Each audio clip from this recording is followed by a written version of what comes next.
Hey, good afternoon. Thanks for clicking on this video. This is Williams Vintage Cycle and I'm Matt. Today we're going to take a look at this 1975 Honda CB360. This bike's going to be for sale, so I'll do a little walk around with you, show you a few things about it, tell you what we've done to it. We'll start it up and ride it up and down the grass here so you can hear that it runs.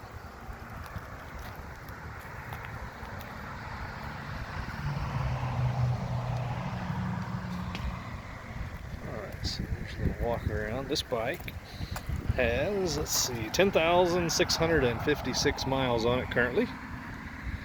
Still got the little badge here from the original selling dealer, which looks like Berg Pearson Honda in Madison, Wisconsin. So that's where we got it out of. We got it out of Wisconsin. We're in Ohio here, so.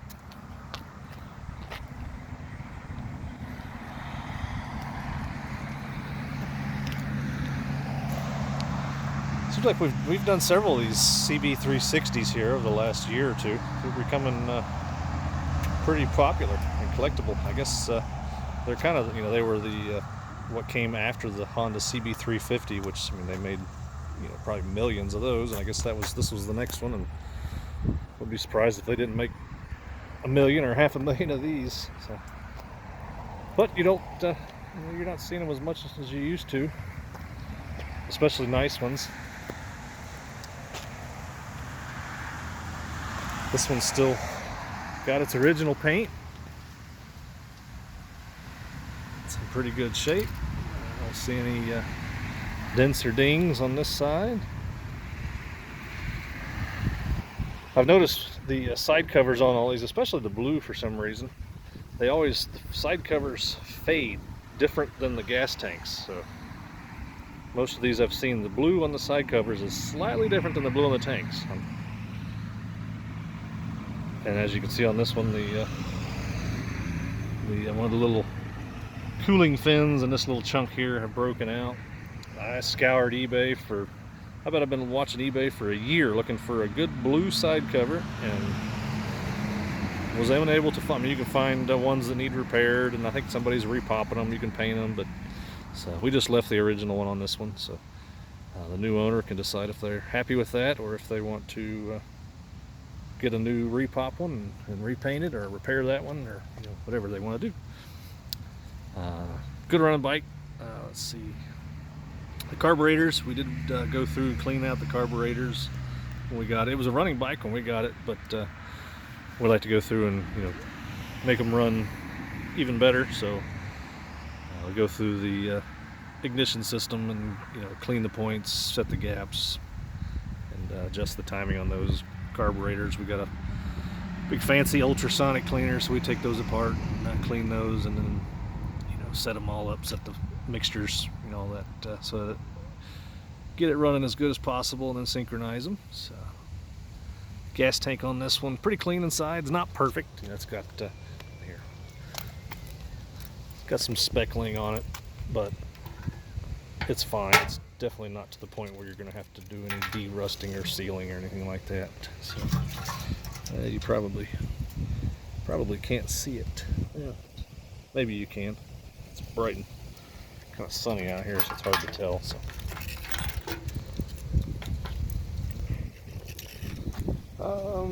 we did throw a new set of grips on it. I don't remember what it had on it, but they were not original and they didn't look very good. So got a set of these. Imgo makes these repopped Honda grips to look pretty good on the late 70s, early 80s bikes. So got a set of those on there. Original switch gears. Let's see, being a 75, I think this is the last year that you could actually turn your headlight on and off. Like 76, they were permanently on motorcycles in the US.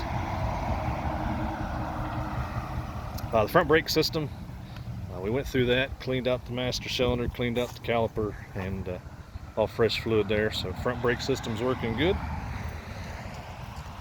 I did put a brand new IRC front tire on it. As you can see, still got all the little nubbies there. So brand new front tire. Rear tire we left alone. It was in decent shape. I'll get down there and get a date code for you on it here in just a second. all your gauges and lights and signals and all of that are in good working order. Almost all these CB360s anymore, the original mufflers on them. Probably when I was seeing these bikes 20 years ago, you can find, the mufflers were still in okay shape, but I guess this last 20 years has done them all in. They are all rotted out on the bottoms. Even if you find ones that you think look good, if you look right down here on the bottom, they'll be rotted out. So these had big giant holes back here in the back of them. So these are some of the mufflers that we've been putting on the CB360s. They've got the kind of the same upsweep as the originals. So it's the closest ones we found. I've got another really nice red CB360 in the showroom with only like 2,000 miles on it. And same thing, the mufflers were shot on it. I've been looking for a nice set of mufflers for that one for about 2 years now and haven't found anything. So if anybody knows where a nice set of CB360 mufflers is with good chrome and no holes, let me know. I'm a buyer. Seat on this one, it's been recovered. As you can see, doesn't have the little Honda logo back here, but it looks like they used they did a stitching in the same OEM correct pattern there. So, and then they still got the strap and the chrome buckles. So looks pretty good. If you wanted to, you could get those Honda seat stencils on eBay for like $5, and then you get some white upholstery paint, and you could spray the Honda on there. Usually when the bikes come in, if they've got the big luggage racks and sissy bars and feather fairings and all that, we take all that junk off of them. This one just had the little luggage rack, so it didn't look too bad, so we just decided to leave it on there. So usually these bikes now, if somebody's using one, it's just to putt around town or run to the grocery and get the gallon of milk or something. So somebody might want that on there just to strap a bag to. If you don't, it comes off real easy. You just, on top of the shocks, you just loosen that one, loosen the other side, and then there's two little U-bolts here on the original grab bar. You take those off, and then that'll come. So that'll probably take you less than 10 minutes if you don't like that thing. Let's see what it would look like. There we go. It'll look like that. Sort of, with a tail light. Anyway, alright, rear tire. Let's see, it's got a looks like it's a Kenda brand rear tire.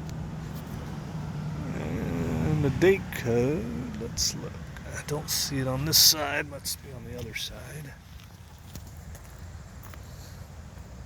Still got a ton of tread in it, so as you can see, I'd be surprised if that tire's got 200 miles on it.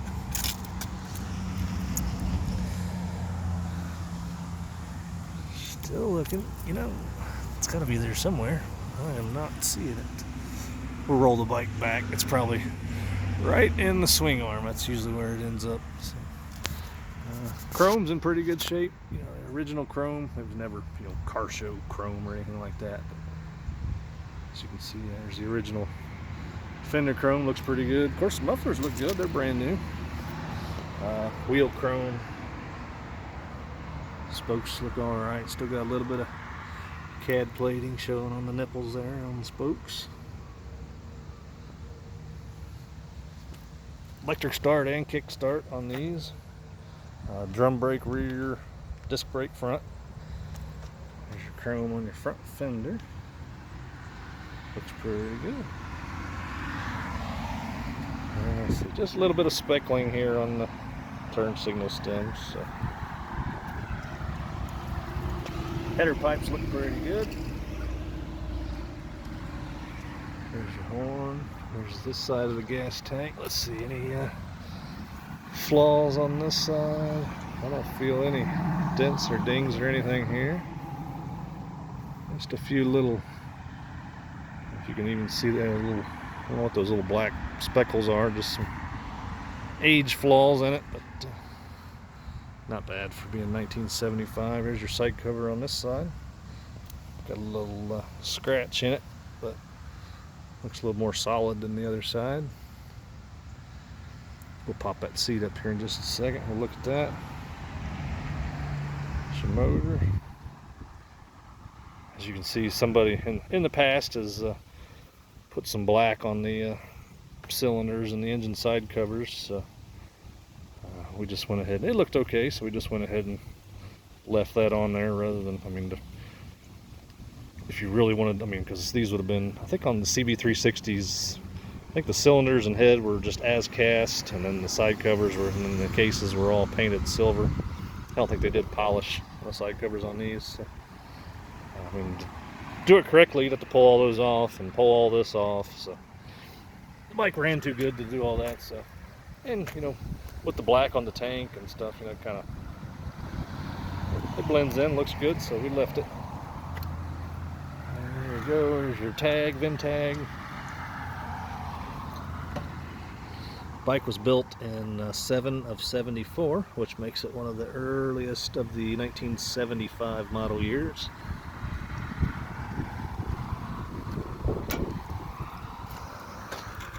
Seemed like, from what I've always seen, June is like the cutoff year in model years on the Japanese bikes for the most part. There's been a few exceptions, but it seems like June is usually the previous model year and July is always the next model year. So.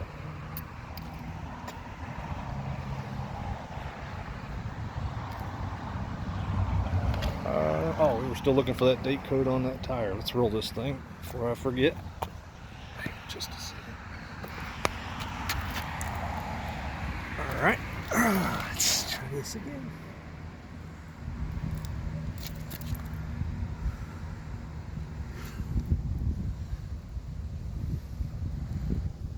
Huh. Well, I thought all street tires had to have a date code. It appears this one does not. So,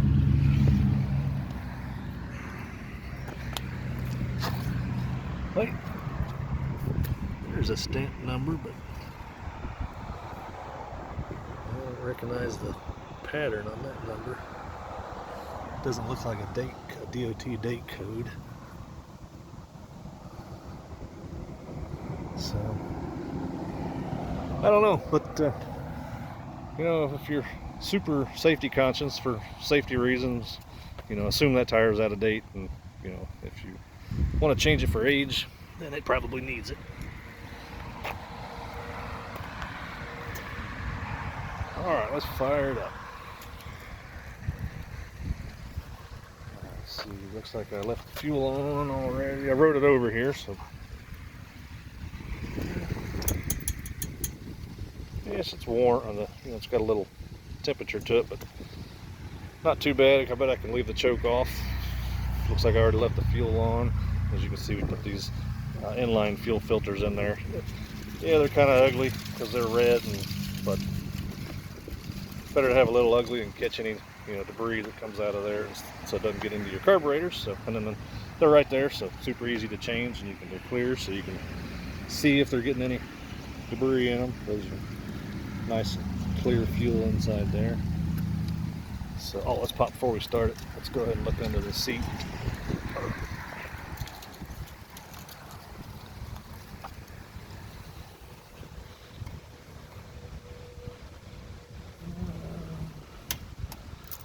There we go. All right, brand new battery under here. Pretty clean.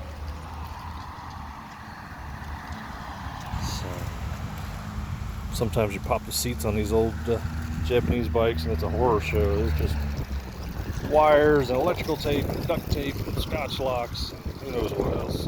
It's nice to pop a seat and see a nice original clean setup under here. Looks like the battery cable on this one has been replaced at some point, so but that looks like a good quality battery cable. I know we just put the battery itself in. I just checked in that a little bit ago. The original manual unfortunately is not in there, but you can still find those on eBay pretty regular for $20-25, something like that. So that's where it would have gone, and the tray is still there. So I'm pretty certain the toolkit is in this one, but you have to pop the side cover off, and I hate popping the side covers off any more than you have to. So we'll say it doesn't have a toolkit, but I'm about 75% sure that it is in there. So But if you're serious about buying it, we'll pop that side cover off for you and find out for certain. Okay, now let's start it.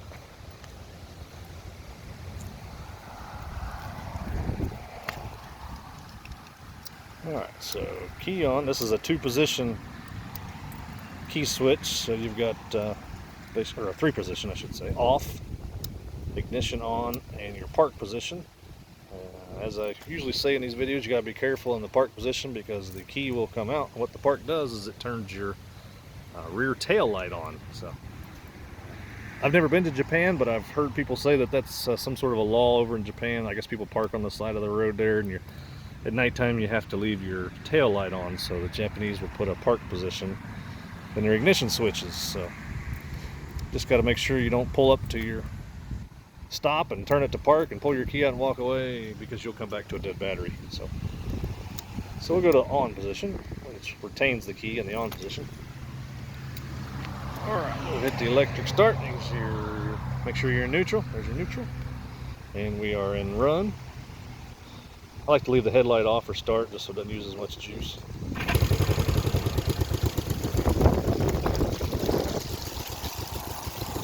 One thing I did notice on this bike, I've seen it on a lot of the bikes,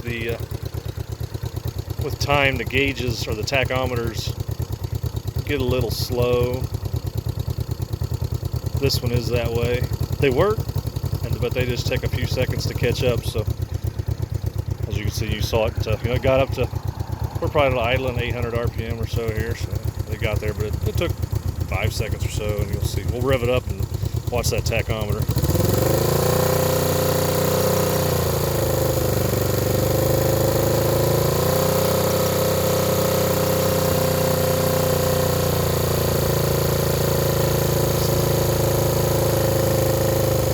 Probably about where we're at, 2,000-3,000, 2,500 or so. So it works, but so if you're cruising along, it's going to tell you what RPM you're at, but you're not going to see that instantaneous action. They're going to let off the throttle, and they're slow.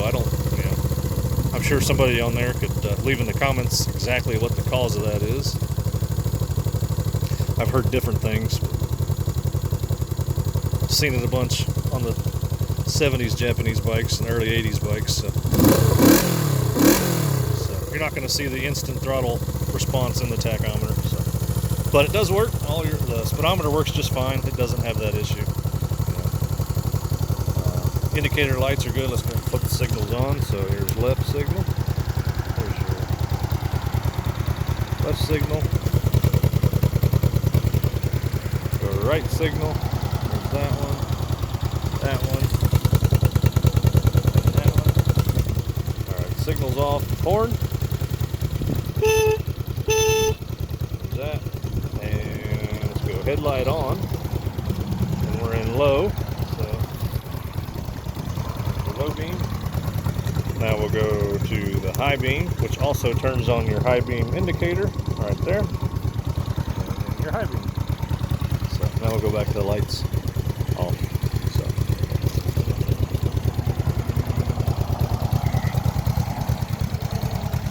See, she runs pretty good, holds an idle. Like a nice, fun, vintage bike for somebody to ride.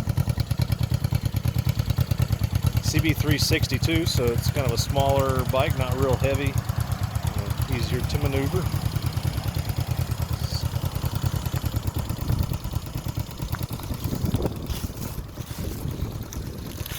Got a lot of guys that are collecting motorcycles are buying these up, but people are still buying them too, just looking for a bike to ride around, or like the vintage looks, because these are it's still a Honda, so as long as you use it and keep it up, they're super dependable. Probably not going to be as hands-off as a brand new fuel injected bike, because still got carburetors and points, ignitions, and old brakes, stuff like that. Chains to lube, but it doesn't take a lot. Keep it on a battery tender. If you're going to ride it, I highly recommend keeping it on a battery tender when you're not riding it all the time. That'll keep your battery up. Change the oil once a year. Lube your chain every 500 to 1,000 miles or so. And best thing you can do is on these old bikes is use them. They sit around and the fuel goes stale and the brake fluid sucks water in and causes rust. The worst thing you can do on these old bikes is let them sit. So. But if you do, that's where we come in. We buy them after they've been sitting for a little while and go through them and get them up and going good again and find them new homes. Alright, let's set this down and I'll ride it around a little bit for you.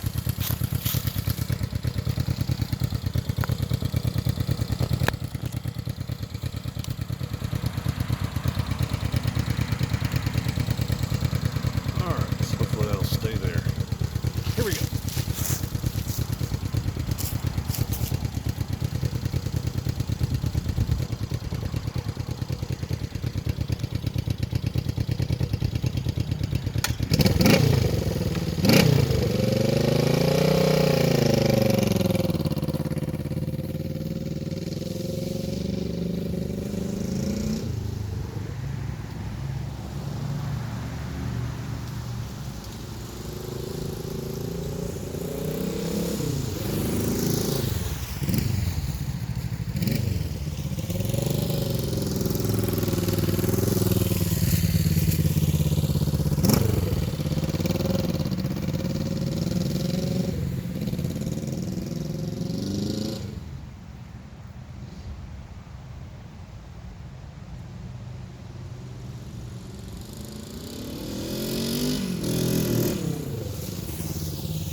Leaves off of it.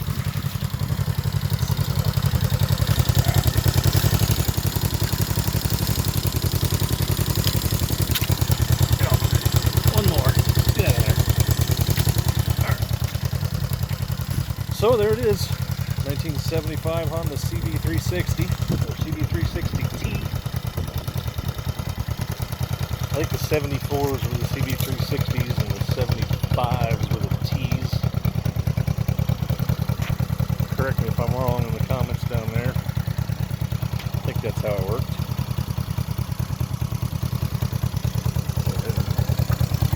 Shut her off. But that's all that I could think to tell you about it. If you got any questions, give us a call or put a message on there.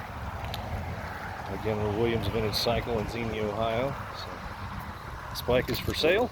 So if you're watching this soon, it's probably available. If you're watching it 5 years from now, it's probably long gone. So, but hope you enjoyed it. Thanks. Bye.